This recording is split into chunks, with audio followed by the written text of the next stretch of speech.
بسم اللہ الرحمن الرحیم والصلاۃ والسلام علی اشرف الانبیاء والمرسلین۔ آج کے درس کا موضوع ہے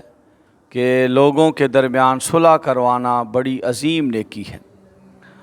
اللہ تعالیٰ نے قرآن مجید فرقان حمید کے اندر اس عظیم عمل اور اس نیکی کا بیان بڑے خوبصورت انداز اور عظیم اجر عطا کرتے ہوئے بیان کیا، اور اللہ کریم فرماتا ہے کہ وَالصُّلْحُ خیر، کہ صلح کے اندر خیر ہے، صلح کے اندر ہی تمام تر بہتری ہے۔ اب اسی ایک لفظ سے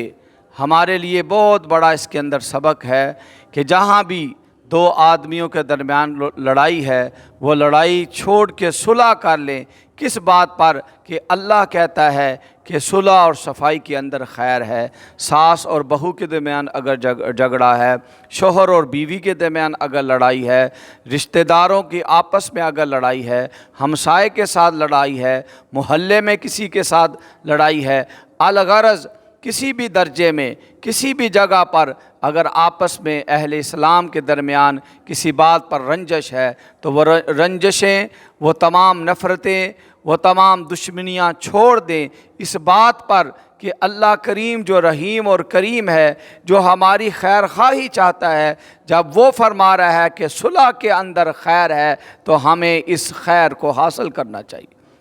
اور اپنے نفسانی غصے کو اور خواہشات نفسانی کی پیروی کو چھوڑ دو، کیونکہ شیطان اور نفس ہمارا دشمن ہے، رحمان اللہ کریم اور اللہ کا نبی وہ ہمارے خیر خواہ ہے۔ تو جب وہ فرماتے ہیں کہ صلح میں خیر ہے تو ہمیں اس بات پر یقین ہونا چاہیے کہ واقعی صلح کے اندر خیر ہے۔ اور پھر اللہ تعالیٰ نے دوسرے مقام پر اس کے حوالے سے فرمایا کہ لا خیر فی کثیر من نجواہم، کہ لوگوں تمہاری اکثر باتوں میں کوئی بلائی اور خیر اور نیکی نہیں ہوتی سوائے اس کے کہ تین باتیں ہیں۔ فرمایا جو بندہ صدقہ کا حکم دے یا نیکی کا حکم دے یا لوگوں کے درمیان صلح کروائے، یہ عمل اللہ تعالیٰ کو بڑے پسند ہے، یہ نیکی والے عمل۔ اسی طرح تیسرے مقام پہ اللہ تعالیٰ نے قرآن مجید کے اندر فرمایا فاتقوا اللہ واصلحوا ذات بینکم، اللہ سے ڈرو اور آپس کے اندر صلح کر لو۔ اور فرمایا کیوں؟ انما المؤمنون اخوہ فاصلحوا بین اخویکم، کہ رشتہ اسلام کی وجہ سے تم تمام مسلمان آپس میں بھائی بھائی ہیں، تو فرمایا اس لیے تم اپنے بھائیوں کے درمیان صلح کراؤ۔ تم لڑائی کرانے والوں میں، نفرتیں پھیلانے والوں میں شامل نہ ہو جاؤ، تم محبت پھیلانے والوں میں شامل ہو جاؤ۔ تم پھول بنو نہ کہ کانٹے بنو، تم دوسروں کے لیے خیر خواہ بن جاؤ، محبت پھیلاؤ۔ اور پھر نبی کریم صلی اللہ علیہ وسلم نے حدیث طیبہ کے اندر جو بخاری اور مسلم کی روایت ہے، اس صلح کو عظیم صدقہ قرار دیا۔ رسول کریم صلی اللہ علیہ وسلم نے فرمایا کہ کلو سلامہ من الناس علیہ صدقہ، کہ انسان کے جسم میں ہر جوڑ جو اللہ کی ایک نعمت ہے، اس کا پورا جسم اس کی طرف سے صدقہ دینا ضروری ہے۔ فرمایا کہ ہر دن جس میں سورج طلوع ہوتا ہے تعدل بین الاثنین صدقہ، فرمایا دو جھگڑے ہوئے لوگوں کے درمیان صلح اور عدل کروانا یہ صدقہ ہے۔ کسی بندے کی مدد کرنا، فرمایا کہ اس کی سواری پر تم سامان لا دیتے ہو، یہ بھی صدقہ ہے۔ اور فرمایا اچھی بات کرنا صدقہ ہے، جو قدم اٹھا کے تم مسجد کی طرف نماز کے لیے جاتے ہو یہ صدقہ ہے، اور رستے سے تکلیف دہ چیز کو ہٹانا صدقہ ہے۔ تو یہاں بھی صلح کروانا، محبت پھیلانے کو نبی کریم صلی اللہ علیہ وسلم نے صدقہ قرار دیا، اور صدقے کی اللہ تعالیٰ خود تربیت کرتا ہے اور اس کا قیامت کے دن بڑا اجر دیتا ہے۔ اور پھر اس کی اہمیت لگائیں کہ جھوٹ بولنا،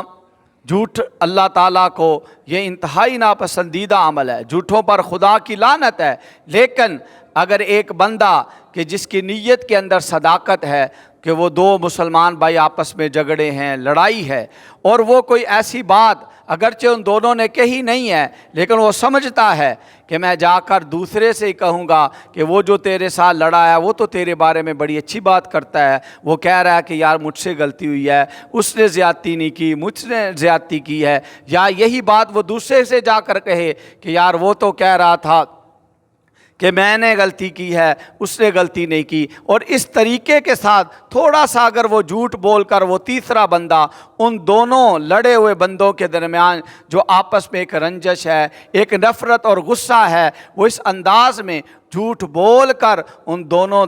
دلوں کو جو ٹوٹے ہوئے ہیں، جو آپس میں کٹے ہوئے ہیں، ان کو ملاتا ہے، تو نبی کریم فرماتے ہیں ویسے تو جھوٹ بولنا اللہ کو پسند نہیں ہے، لیکن جو اس موقع پر صلح محبت کی فضا قائم کرنے کے لیے جھوٹ بولتا ہے، اللہ رب العزت اس پر اس بندے کو اجر و ثواب عطا فرماتا ہے۔ اس کا جھوٹ وہ جھوٹ نہیں بلکہ فرمایا یہ اس کے لیے باعث نیکی بنے۔ تو اس سے اندازہ کریں کہ اسلامی معاشرہ کے اندر بسنے والوں میں آپس میں اخوت، بھائی چارہ اور محبت قائم کرنے کے لیے اگر جھوٹ بھی بولنا پڑے تو آپ جو لوگ جھوٹی بات کر کے لوگوں کی محبت کو نفرت میں بدلیں، وہ اللہ کی بارگاہ میں انہیں ڈرنا چاہیے۔ خشیت الہی جو گھر کے درمیان، معاشرے کے درمیان، خاندانوں کے درمیان لڑائیاں کرواتے ہیں، انہیں اللہ تعالیٰ کے خوف دلوں میں پیدا کرنا چاہیے اور ڈرنا چاہیے کہ اللہ رب العزت اس محبت کو نفرت میں بدلنے والے سے اللہ بھی ناراض ہوتا ہے اور اللہ کا رسول بھی ناراض ہوتا ہے۔ اللہ تعالی ہم سب کو یہ نیکی کا کام کرنے کی توفیق عطا فرمائے۔ وما علیہ الا